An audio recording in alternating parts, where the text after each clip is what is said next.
കൊല്ലം ശാസ്താംകോട്ട താലൂക്ക് ആശുപത്രിയിൽ ശ്വാസമുട്ടലുമായി എത്തിയ രോഗിക്ക് പേവിഷബാധ വാക്സിൻ മാറി നൽകിയ സംഭവത്തിൽ അന്വേഷണം ആരംഭിച്ച ആരോഗ്യവകുപ്പ്.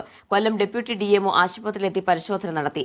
മൈനാഗപ്പള്ളി സ്വദേശിയായ 18-കാരിക്ക് കുത്തിവയ്പ് നൽകിയ നഴ്സിനെ ചുമതലകളിൽ നിന്ന് മാറ്റി. പ്രാഥമിക അന്വേഷണത്തിൽ വീഴ്ച ഉണ്ടായതായി കണ്ടെത്തിയതിനെ തുടർന്നാണ് നടപടി.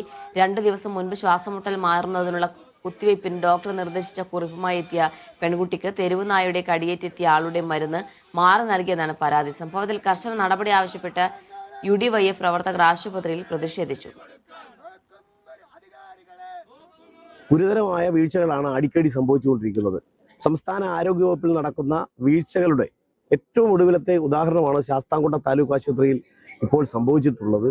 UDYFന്റെ ഉപരോധ സമരത്തെ തുടർന്ന് നടത്തിയ ചർച്ചയിൽ ബന്ധപ്പെട്ട സൂപ്രണ്ട് നമുക്ക് ഉറപ്പ് തന്നിരിക്കുന്നത് വീഴ്ച വരുത്തിയിട്ടുള്ള ആളുകൾക്ക് അർഹമായ നടപടി ഉണ്ടായിരിക്കും.